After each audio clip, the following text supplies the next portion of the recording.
Hi, and welcome back for another video. Today I'm going to show you how to make this really great card. It's called a never-ending card, and the reason it's called a never-ending card is because it never ends. Let me show you what I mean. This is the front of the card, and I open it up this way, then I open it up this way, then I open it up this way, then I open it up this way, and I'm back to the front. Let me show you again. There are 4 parts. This is the first part. It's the front. 1. This is 2. This is 3.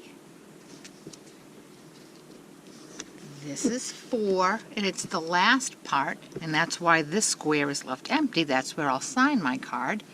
And then one more flip, and it brings me back to the front of my card. And it's really very easy to do. I had a class yesterday, and the girls just loved making it. It was a little frustrating at times, but once they got the hang of it, they saw just how easy it was. So let me show you how we did it. I'm going to show you with a brighter piece of paper so that you can see the lines better. You start with, for this size card, which is 6 by 6, you start with a 6 by 12 piece of cardstock. Now there are 2 ways that you can do this. You can begin with your scoring and then cut it, or you can cut it into 4 pieces and then score each one individually. And let me show you.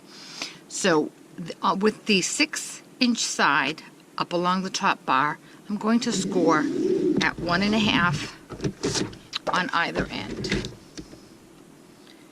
There's 1.5. Then I'm going to come back and I'm going to cut at 3.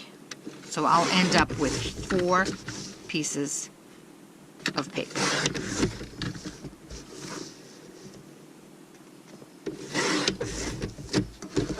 So I have 4 pieces of 3 by 6 with a score mark 1.5 inch from either end. Some of the ladies found it easier to do it just visually wise, to cut each of their 3 pieces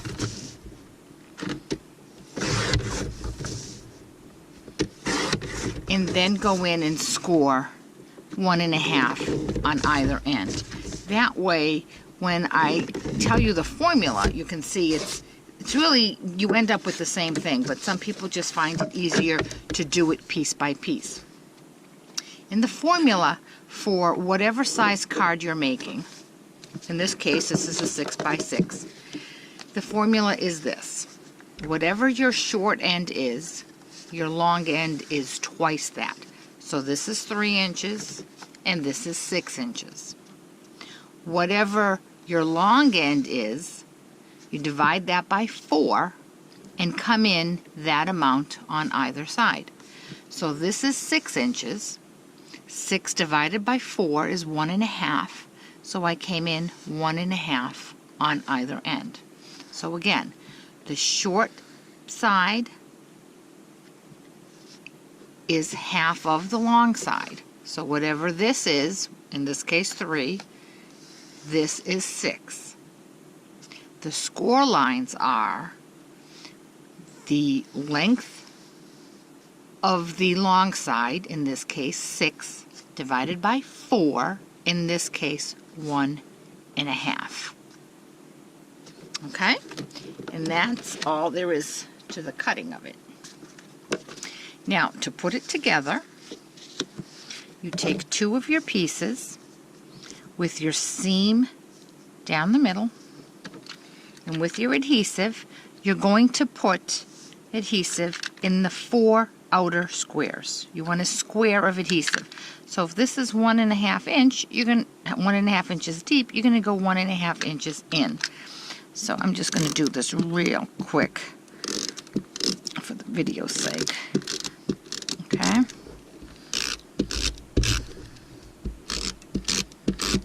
All right, so now we have the two pieces scored down the middle, joined nicely. And you can use your grid paper to make sure you line them up. Then you take another piece and hold it horizontally. These are vertical, so these are horizontal. And you're going to just line that up right like that.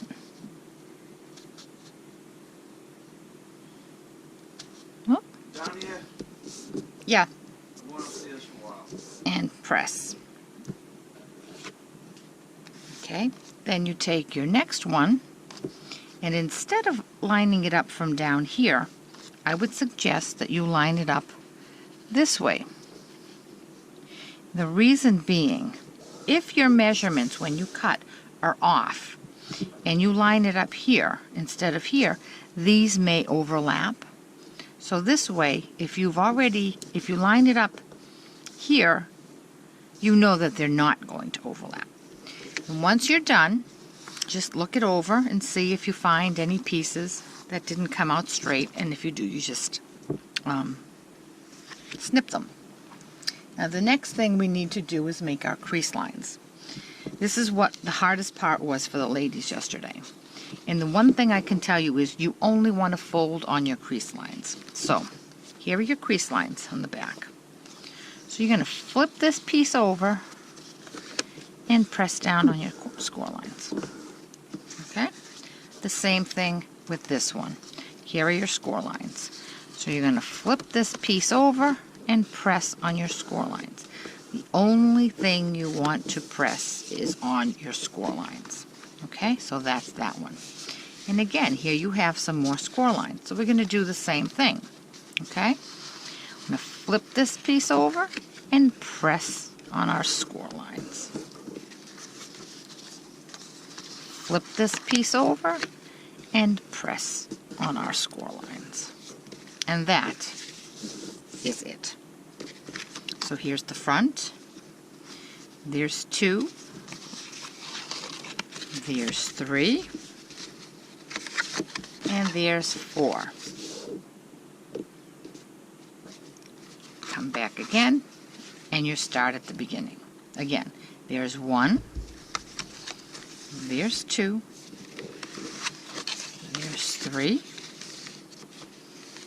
There's 4. And back to square 1. Okay, so let me show you again this one that's all decorated. This one I did in a birthday theme. And in designing it, I had to bear in mind that I had a large group of ladies, so I needed the decorating and embellishing of it to go rather quickly.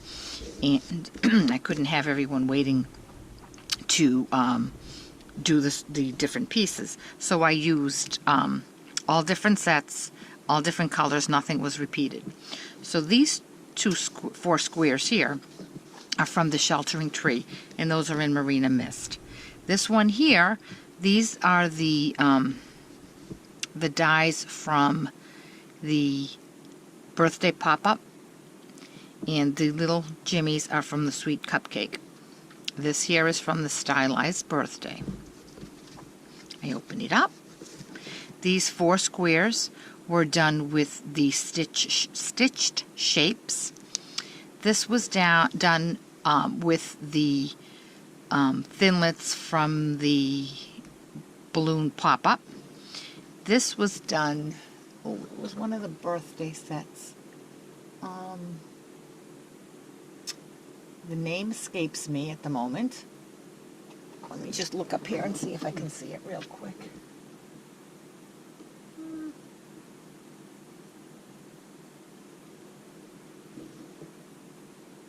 I guess not. I don't remember where I got that one from. It's a Stampin' Up set. I just can't remember the name of it. And if turn it this way, these are done with the small balloon from the balloon punch. This is from the balloon celebration. Flip it over this way. These 2 hats are done from the Better Together. This is from the Sweet Cupcake. This is from the Gorgeous Grunge. And this, I believe, is also from the Better Together. And there we go backwards. Once again.